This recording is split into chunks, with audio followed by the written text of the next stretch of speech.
কোনো রকম ছানা ছাড়াই আজকে কিন্তু একটা মিষ্টি তোমাদের সাথে আমি শেয়ার করতে চলে আসলাম। এটা হচ্ছে মিনি গোলাপ জামুন। তো তোমরা দেখো এই রেসিপিটা আমি কিভাবে বানালাম। প্রথমে নিয়ে নিলাম সুজি। 3টে কি 4টে উপকরণ দিয়ে কিন্তু আমি এই মিষ্টিটা বানিয়ে ফেলেছি। 1 কাপ সুজি, খানিকটা একটু শুকনো খোলায় আমি একটু টেলে নিয়েছি। সুজির কিন্তু কোনো রকম কালার চেঞ্জ হওয়ার প্রয়োজন নেই। হালকা টেলে নিয়ে তার মধ্যে আমি দিয়ে দিয়েছি 1 কাপের মতন দুধ। সুজিটা যখন একটু ঘন হয়ে আসবে তার মধ্যে আমি দিয়ে দিয়েছি পরিমাণ মতন চিনি। চিনির পরিমাণটা এখন কমই দেবে, যেহেতু এটা চিনির শিরায় দেওয়া হবে, তাই খুব একটা চিনি দেওয়ার এই মুহূর্তে প্রয়োজন নেই। এরপরে দিয়ে দিয়েছি খানিকটা ঘি। ঘি দেওয়ার পরে যখন একটা সম্পূর্ণ একটা ডো তৈরি হয়ে যাবে, কড়াই থেকে মোটামুটি ছেড়ে আসবে, তখন কিন্তু আমি গ্যাসটা অফ করে দেবো। খুব সামান্য উপকরণ দিয়ে আর কম সময়ের মধ্যে এই মিষ্টিটা তৈরি করা যায়।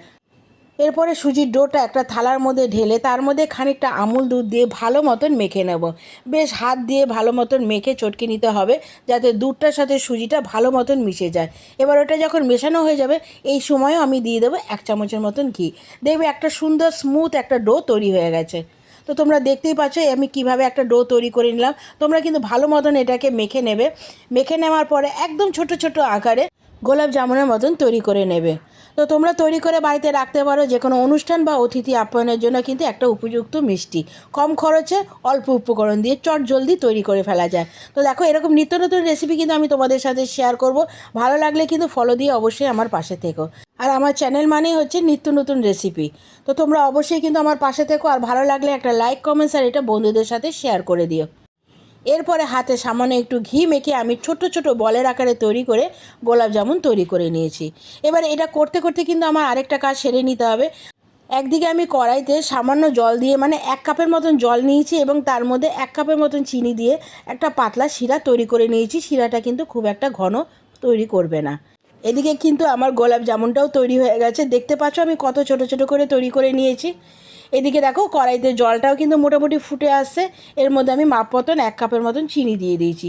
চিনির শিরাটা যখন তৈরি হয়ে যাবে, 2টো এলাচ আমি এর মধ্যে ফাটিয়ে দিয়ে দিয়েছি।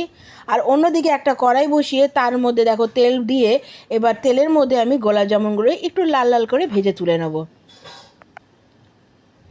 এবার এটা কিন্তু যখন একটুখানি ভাজা হয়ে যাবে, চিনির শিরাতে দিলে কিন্তু মোটামুটি একটু ফুলে উঠবে।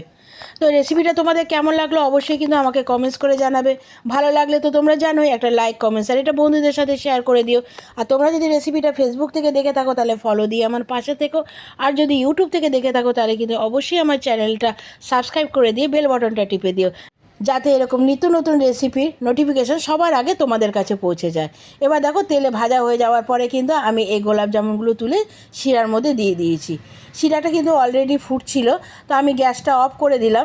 গ্যাসটা অফ করে দিয়ে খানিকক্ষণের জন্য আমি ঢেকে রেখে দেবো।